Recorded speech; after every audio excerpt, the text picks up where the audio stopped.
우리 디모데후서 1장 2절 한 절만 보겠습니다. 디모데후서 1장 2절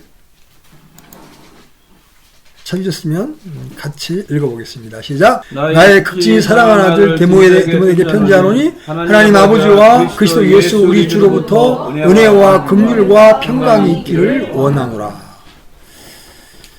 오늘은 이제 본문 전체보다 우리에게 은혜와 긍휼과 평강을 주시는 두 인격이 오늘 본문에서 소개되는데 바로 하나님 아버지와 그리스도 예수님인데, 특별히 오늘은 하나님 아버지라고 하는 주제를 가지고 그 아버지가 어떤 아버지신가, 이런 부분들을 한번 살펴보려고 합니다. 남자들 같은 경우 주로 이제 학교 때 선생님들과 아버지로부터 많은 영향을 받습니다. 제가 이제 고등학교 때를 이렇게 추억을 해보면 선생님들 가운데 아주 극심히 대비되는 두 분이 계셨습니다. 한 분은 수학 선생님이셨는데 그렇게 애들을 패는 거예요. 별로 특별하게 아이들이 잘못한 것도 아닌데 이렇게 세워가지고 손을 이렇게 해가지고 얼굴을 패고 쓰러지면 발로 밟고, 아마 지금 이 시대에 그렇게 했으면 아마 학생들이 이제 핸드폰 찍어서 교육청에 고발을 해가지고 목이 잘렸을 거예요. 근데 우리 때는 그냥 그대로 다 그걸 받아들였어요. 나중에 너무 그게 심하니까 이제 학생회에서 들고 일어나가지고 교장 선생님한테 그걸 이제 항의를 하게 되니까 그 선생님이 자기의 이제 목줄이 왔다 갔다 하니까 결국 반장들을 다 불러가지고 사과하는 그런 모습을 이제 연출한 이제 그런 기억이 있고,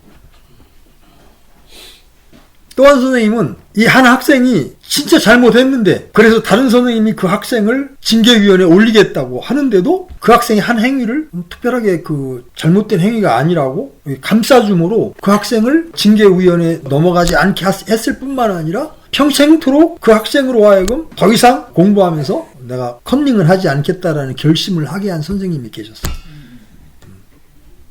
그때 걸렸던 게 저였습니다. 아마 그 선생님이 그리스도인이 아니었을까, 저는 그렇게 지금 추정을 해봅니다.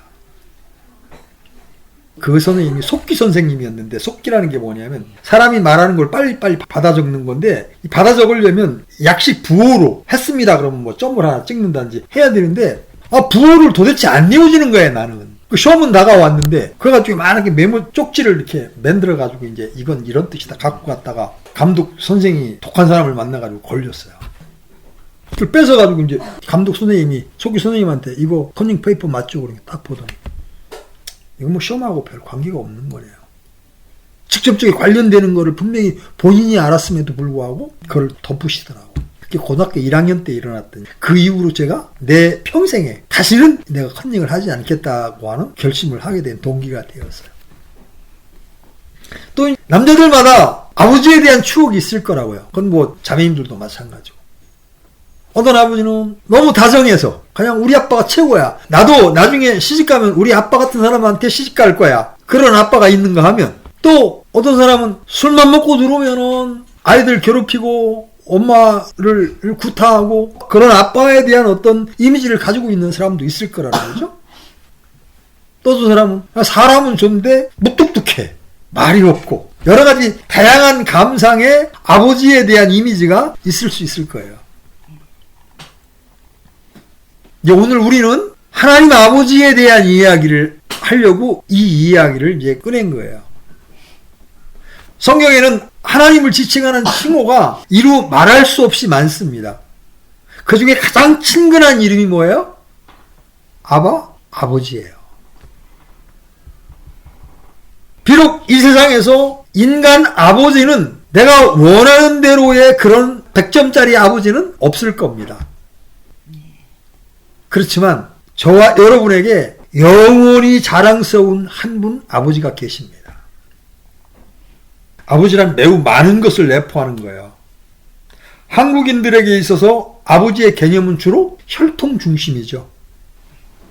그러나 아버지란 말은 결코 혈통에만 제한되지 않습니다. 성경적으로 볼 때도 아버지란 개념은 혈통만을 의미하지 않습니다.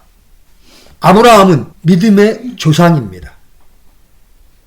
그 조상이라고 표현된 영어 단어가 뭔지 아십니까? Father, 아버지입니다. 창세기 4장 21절에 보면 유발이라는 사람이 나오는데 유발은 음악의 아버지예요.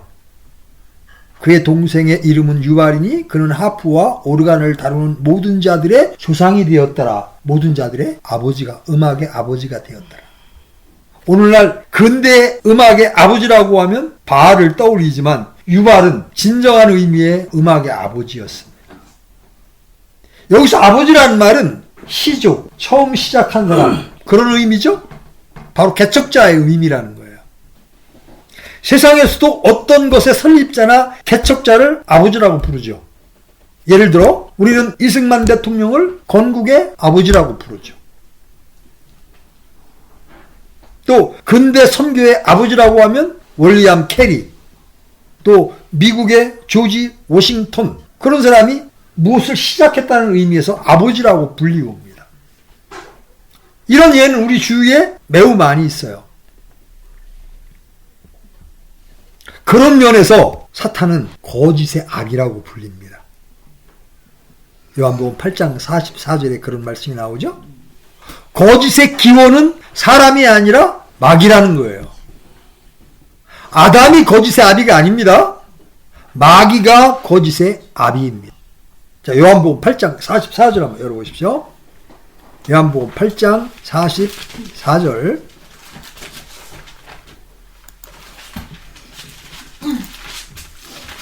같이 읽겠습니다. 시작. 너희는 너희 아비 마귀에게서 났으므로 너희 아비의 욕망들을 행하려고 하느니라. 그는 처음부터 살인자요 자기 속에 진리가 없으므로 진리 안에 거하지 아니하고 거짓말을 할 때에 자기 것으로 말하나니 이는 그가 거짓말쟁이요 거짓의 아비이기 때문이라. 반면에 하나님은 진리의 하나님이시고 진리 자체이시기 때문에 그분에게서 난 자는 누구나 진리의 자녀가 되는 거예요. 그래서 마태복음 11장 19절에 보면 그러나 지혜는 자기 자녀로 말미암아 의롭게 되느니라 하더라, 이렇게 기록하고 있죠. 자, 보세요. 이 세상에 육신을 입고 태어난 사람은 아버지가 둘입니다. 육신의 아버지가 하나요, 그 다음에 영들의 아버지가 또 하나입니다. 그래서 히브리서 12장 9절은 이렇게 말씀하시죠. 또한 우리 육체의 아버지들이 우리를 바로잡아도 우리가 그들을 공경하였거늘 하물며 영들의 아버지께 더욱 복종하여 살아가야 할 것이 아니냐. 어떤 사람이라도 육체의 아버지가 없이 이 세상에 태어날 수 없듯이 영들의 아버지 없이 영적 출생을 할 수 없습니다. 모든 사람이 누구나 예외 없이 아버지의 씨로 말미암아 이 땅에 태어나듯이 모든 그리스도인들은 하나님의 씨 예수 그리스도를 통해 이 땅에 태어납니다. 잘 보십시오. 하나님의 씨가 무엇입니까? 물질이 아닙니다. 예수 그리스도십니다. 예수 그리스도는 성경에서 여자의 씨로 불리고 아브라함의 씨로 불리고 다윗의 씨라고 불립니다. 동시에 하나님의 씨입니다. 그럼 갈라디아서 3장 16절 한번 열어보십시오. 갈라디아서 3장 16절.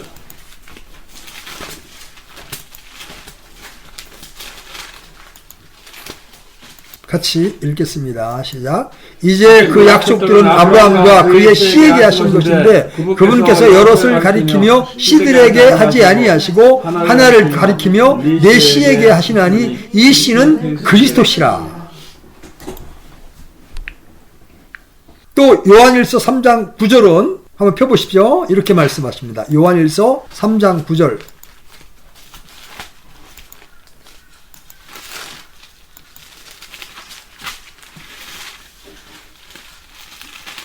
같이 읽습니다. 누구든지 하나님에게서 난 자는 죄를 범하지 아니하나니 이는 그분의 씨가 그 속에 머물러 있기 때문이라. 그는 하나님에게서 났으므로 죄를 지을 수 없느니라. 여기서 그분의 씨란 바로 예수 그리스도를 말합니다. 하나님의 씨인 예수 그리스도를 마음에 받으면 그는 하나님의 아들로서 태어나서 자라게 됩니다. 우리는 흔히 하나님의 씨라고 할 때 말씀들을 씨라고 생각합니다. 맞습니다. 주님께서 씨는 하나님의 말씀이요 라고 하셨기 때문입니다. 또 베드로전서 1장 23절에서도 너희가 다시 태어난 것은 썩을 씨에서 난 것이 아니요 썩지 아니할 씨에서 난 것이니 살아있고 영원히 거하는 하나님의 말씀으로 된 것이니라 하심으로 말씀이 씨라고 하셨습니다. 그럼 그 차이는 뭐냐? 성경에 기록된 말씀, 이것이 씨고, 예수 그리스도도 씨인데 예수 그리스도는 영이요 인격으로서의 하나님의 말씀이에요. 영이요 인격으로. 이건 기록된 문자로의 말씀이고, 이 둘은 완전히 일치하는 거예요. 아버지의 씨가 없이 자녀가 태어날 수 없듯이 하나님 아버지의 씨인 예수 그리스도와 그분의 말씀 없이 누구도 다시 태어날 수 없는 거예요. 세상에는 아버지를 모르고 태어난 사람이 있을 수 있죠? 그렇지만 아버지 없이 태어난 사람은 있을 수 없어요. 간혹 아이가 복중에 있을 때 아버지가 돌아가시면 우리가 유복자라고 부르잖아요. 아주 어릴 때 아버지가 돌아가시면 고아라고 합니다. 육신의 아버지는 내가 태어나기도 전에 죽을 수 있고 어디론가 떠나버릴 수도 있고 영원히 볼 수 없을 수도 있지만 하나님 아버지는 그렇지 않습니다. 이 시간 우리가 살펴보고자 하는 것은 바로 하나님 아버지예요. 그분이 도대체 성경에서는 어떻게 묘사되고 있는가? 나를 낳으신 아버지, 나를 먹이시고 기르시고 가르치시는 하나님 아버지에 대해서 오늘 살펴보려고 하는 거예요. 자, 첫 번째, 성경에 기록된 하나님 아버지에 대한 묘사 가운데 첫 번째는 하늘에 계신 아버지예요. 여러분 성경에서 이 표현 많이 보시죠? 하늘에 계신 아버지요. 이렇게 예수님이 기도하는 장면이 나와요. 또 누가복음 11장 13절에서 너희가 악할지라도 너희 자녀들에게 좋은 선물을 줄 알거든 하물며 하늘에 계신 너희 아버지께서 구하는 자에게 성령을 더 주시지 아니하시겠느냐. 여러분과 저를 낳아주신 아버지는 하늘에 계십니다. 그러므로 이 땅에 누구도 우리의 영적인 아버지가 될 수 없습니다. 그런데 이 땅에 있는 자기들을 아버지라고 부르는 종교가 있죠? 성공회는 교부라고 부르고 캐톨릭은 신부라고 부릅니다. 신부란 뜻이 뭐예요? 하늘 아버지, 하나님 아버지란 뜻이에요. 이런 표현은 성경상 있을 수 없는 말이에요. 주님은 분명히 말씀하시죠? 땅에 있는 자를 너희 아버지라 일컫지 말라. 너희 아버지는 한 분이시니 곧 하늘에 계신 분이시니라. 마태복음 23장 9절.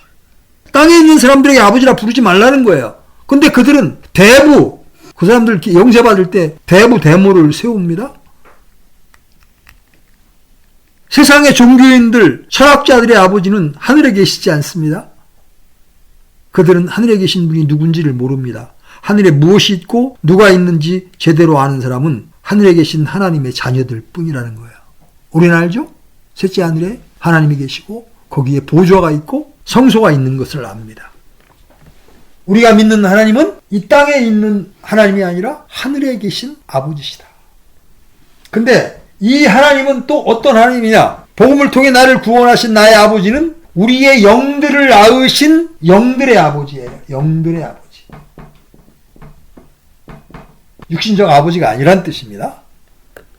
히브리서 12장 9절 보십시오. 히브리서 12장 9절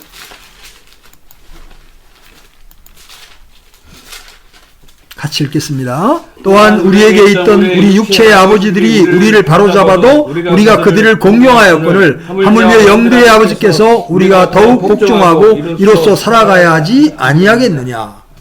여기 보면 하나님을 영들의 아버지다 이렇게 표현하고 있습니다. 이 땅에서의 아버지에게도 그들이 우리를 징계해도 우리가 공경하였거늘. 요새 애들은 참 아빠한테도 참 공경을 참 안 하더라고. 옛날에는 우리 때만 해도 할아버지나 아빠가 무슨 말 하면요 말대꾸를 못했습니다. 말대꾸 했다가는 지게짝대기로 얼마나 맞을지 모르기 때문에 세월이 흘러가면 흘러갈수록 어떤 도덕적 윤리적인 어떤 기준이 점점 약화돼 가는 거예요. 진화론을 주장하는 사람들한테 물어보고 싶어. 뭐가 더 나아지고 있느냐는 거예요. 문명은 발전했지만 사람들의 인격, 사람들의 품성 가운데 뭐가 더 나아졌느냐는 거예요. 옛날 우리 어렸을 때만 해도요, 농사를 1년 땀을 흘리고 애를 써서 농사를 짓고 나면 그 햇살로 이제 떡을 만들잖아. 우리 동네가 한 100호가 됐어요. 굉장히 큰 동네였어요. 그 아랫말이 한 30호가 되고 윗말이 한 70호였는데 제가 아랫말에 살았는데 똑하면 우리는 힘든 거야. 지게에다 다 치고 한 짓 날르는 거야. 그런 정이 있었단 말이에요. 지금 아파트 옆집에 누가 사는지 몰라. 이름도 몰라요. 성도 몰라요. 한 20년 전만 해도 아파트에도요. 그래도 한 달에 한 번씩 반상회라는 게 있어가지고 얼굴도 보고 대화도 나누고 그랬단 말이에요. 지금은 누가 누군지 모르는 시대에 살고 있다고요. 육체의 아버지들은 사람마다 피부색이 다르고 능력이 다르고 기호가 다르고 성격이 다르고 학력이 다르고 모든 것이 다릅니다. 그러나 영들의 아버지이신 하나님은 믿는 자에게 동일한 분이십니다. 영들의 아버지이신 하나님으로부터 모든 영들이 지음을 받았지만 구원받은 사람은 천사나 마귀들과는 다릅니다. 천사들과 마귀들처럼 단순히 피조물이 아니라 주님께서 친히 낳으신 피조물들이에요. 천사들은 영들이 분명하지만 하나님을 아버지라 부르지 않습니다. 여기 잘 보세요. 천사들이 지금은 우리보다 훨씬 뛰어난 것처럼 보이지만 그들은 하나님을 아버지라고 부르지 못합니다. 왜? 하나님이 피조했지 하나님께로부터 태어나지 않았거든요. 마귀들도 역시 영들임에 틀림없지만 하나님을 아버지라 부를 수 없습니다. 오직 예수 그리스도를 통해 하나님께로부터 태어난 자녀들만이 하나님을 아버지라고 부를 수 있는 거예요. 우리가 가진 권세가 얼마나 높은 건지 아십니까? 천사들이 부리는 영으로 우리를 섬기기 위해 내려와 있다니까요. 아직 우리의 몸은 육신의 모습 그대로지만 주님은 이미 우리 안에 아들의 영을 부어주셨죠. 그래서 너희가 아들임으로 하나님께서 자신의 아들의 영을 너희 마음속에 보내사 아바 아버지라 부르짖게 하셨느니라. 이 영에 관해서 가장 중요한 것 가운데 하나는 예수 그리스도께서 살려주는 영이 되었다는 거예요. 자, 고린도전서 15장 45절. 고린도전서 15장 45절.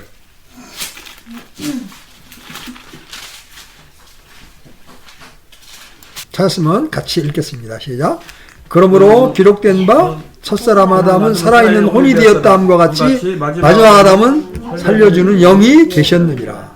영적 존재했던 인간들이 타락해서 육체가 되었을 때 물로 심판하심으로 멸하셨습니다. 이제 범법과 죄들로 영이 죽어버린 죄인들에게 필요한 것은 바로 살려주는 영이 되신 마지막 아담 예수 그리스도십니다. 그래서 하나님 아버지는 영들의 아버지시다. 세 번째, 나의 영을 거듭나게 하신 나의 아버지는 어떤 아버지시냐? 빛들의 아버지시다. 자, 야고보서 1장 17절.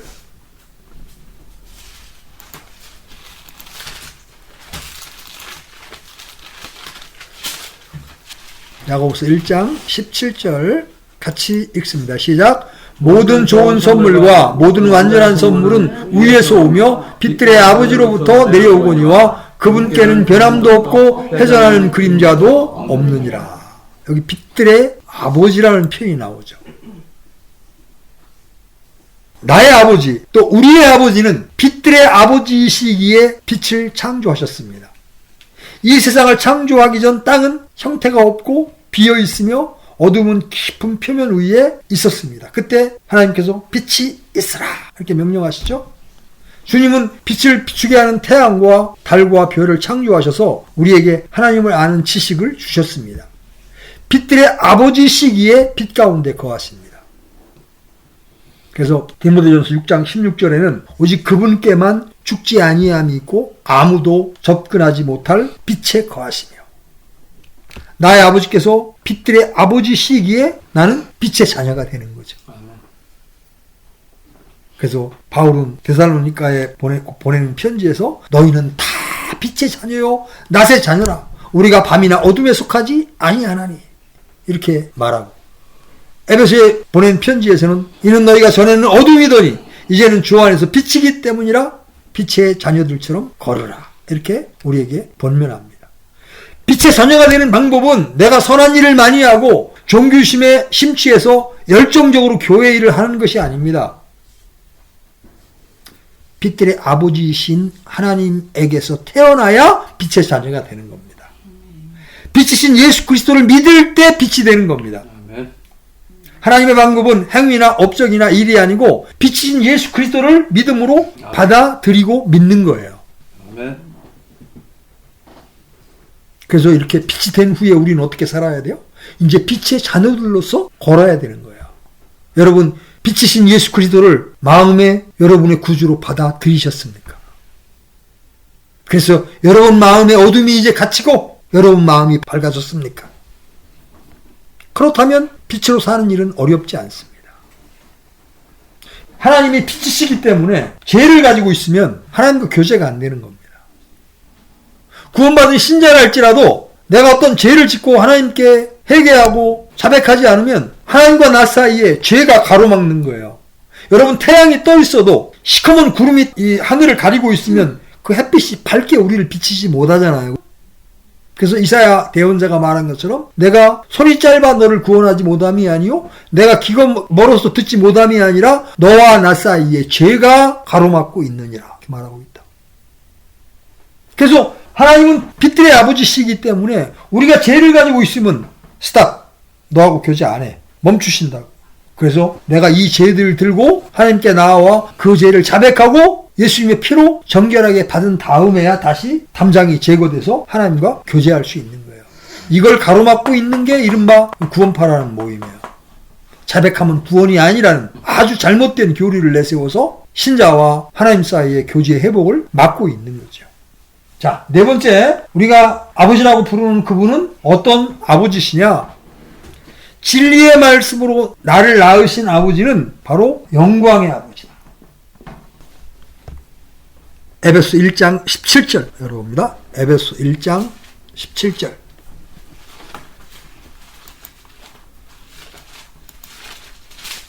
같이 읽겠습니다. 시작. 우리 주 예수 그리스도의 하나님 곧 영광의 아버지께서 지혜와 계시의 영을 너희에게 주사 그분을 알게 하시고, 여기에 영광의 아버지라는 표현이 나오죠. 하나님은 영광의 아버지십니다. 저와 여러분의 아버지는 영광스러운 하나님이십니다. 주님은 제자들에게 영광은 하나님의 것이라고 분명하게 가르치셨습니다. 제자들이 기도를 가르쳐달라고 했을 때 그 기도의 끝부분은 왕국과 권능과 영광이 아버지께 영원히 있사옵나이다. 아멘. 이렇게 끝납니다. 모든 영광은 다 아버지의 것입니다. 하나님이 영광의 아버지라면 그 자녀들에게서는 무엇이 나타나야겠습니까? 하나님의 영광이 드러나야 합니다.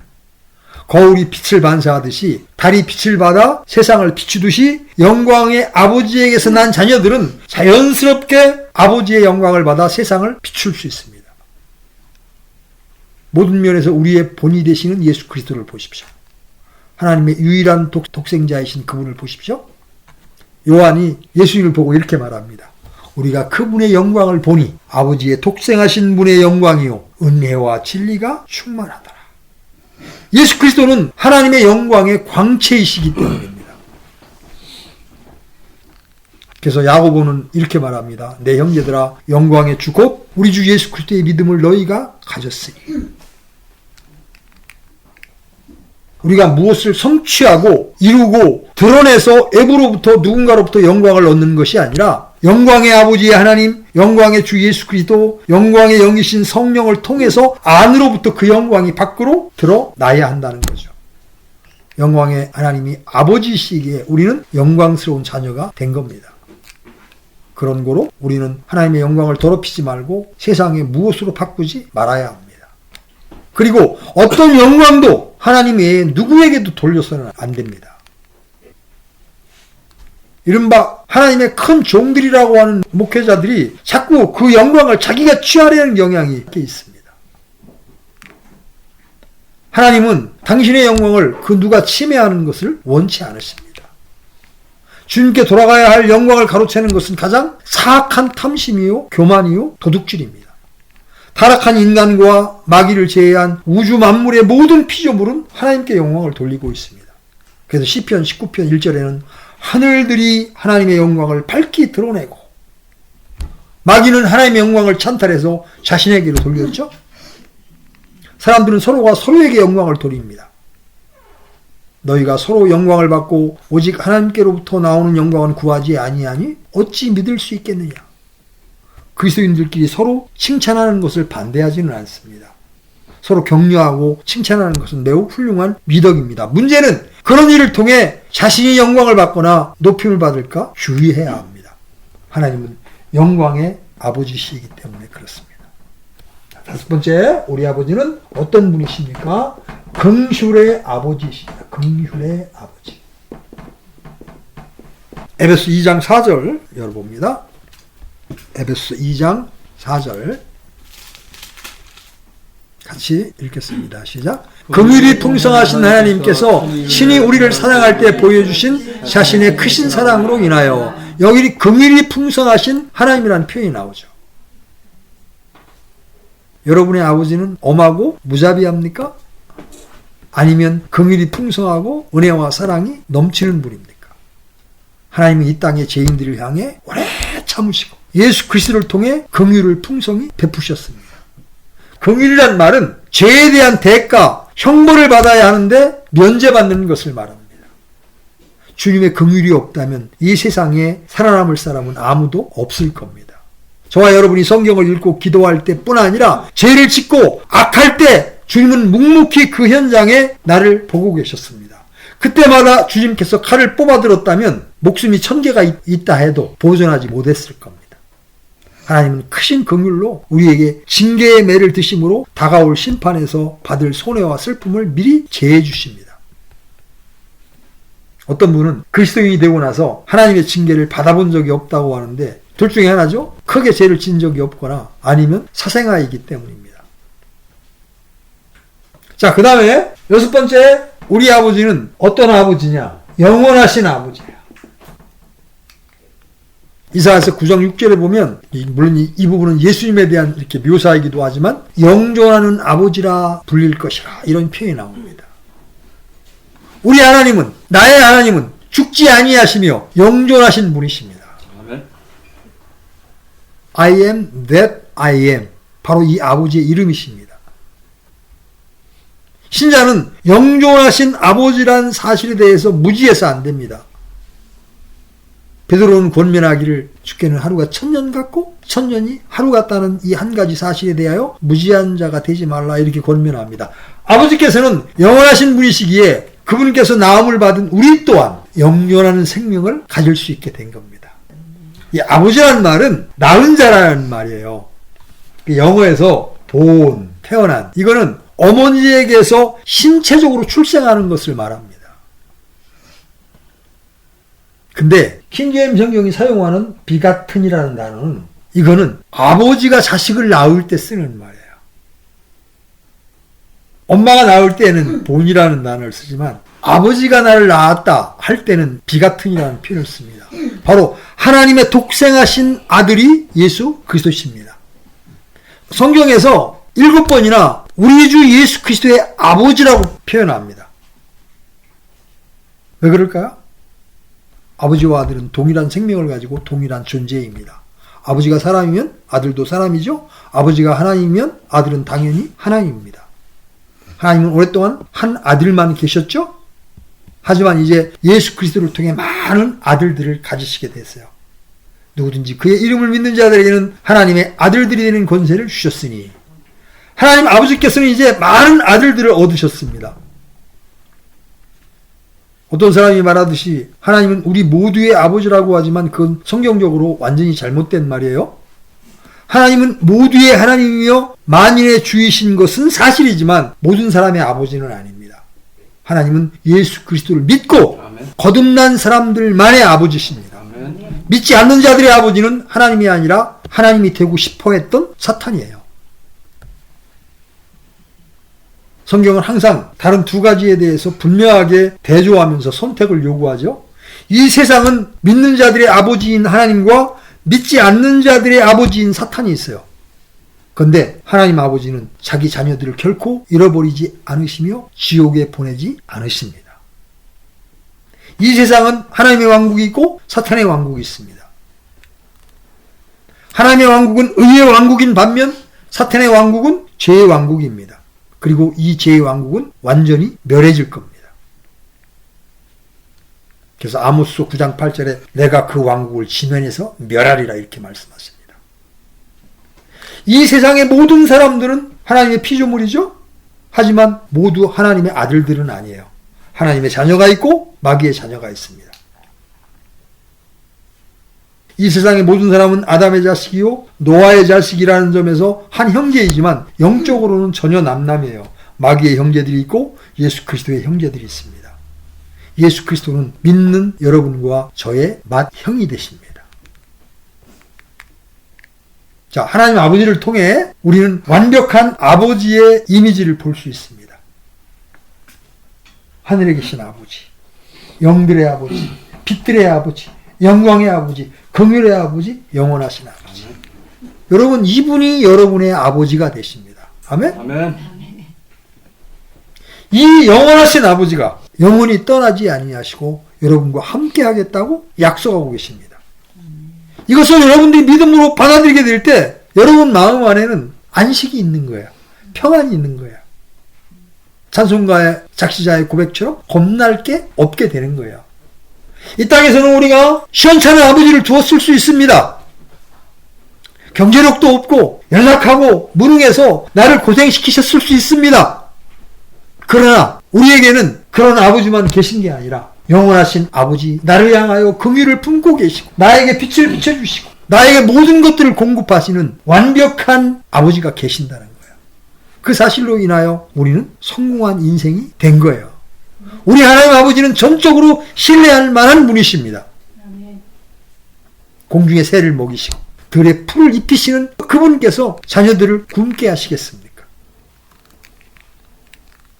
그리고 우리는 언제든지 그 아버지 앞에 나아갈 수 있게 된 자들이잖아요. 에베소 2장 18절에 이는 그분을 통하여 우리 둘이 한 성령을 힘입어 아버지께로 나아감을 얻게 되었습니다. 언제라도 그분께 은혜를 얻기 위해서 나아갈 길을 얻었어. 예수님이 그 새롭고 산 길을 열어놓으셨기 때문에 그 예수님의 이름에 힘입어서 우리는 아버지께 나아갈 길을 얻은 자들이에요. 하나님은 저와 여러분의 아버지시기에 자녀들과 함께 시간을 보내시기를 기뻐하시고 자녀들이 자신에게 나오는 것을 즐거워하십니다. 여러분이 말씀을 읽으면서 기도하면서 찬양하면서 하나님께 가보십시오. 하나님이 기뻐하십니다. 그럼 하나님의 기쁨이 여러분의 기쁨이 되어서 여러분 마음도 기뻐지게 되는 겁니다. 여러분 아이들은 아버지의 성품을 배우게 되죠? 우리는 모두 하나님 아버지의 성품을 배워야 합니다. 아버지께 나아가서 아버지와 친밀한 교제를 하게 되면 그분의 거룩하심이, 그분의 사랑이 우리 안에 성품으로 자라나서 우리도 아버지를 닮은 모습으로 변화되게 되는 거죠. 우리는 이 세상에서 비록 부족하고 연약하다 할지라도 이렇게 완벽하신 아버지를 둔 아들들이 된 겁니다. 그 사실 하나만으로도 여러분은 감사하고 찬양할 수 있게 된 것입니다. 우리를 아들 삼아 주시고 또 마침내 우리에게 상속까지 약속하신 아버지께 이 시간 감사와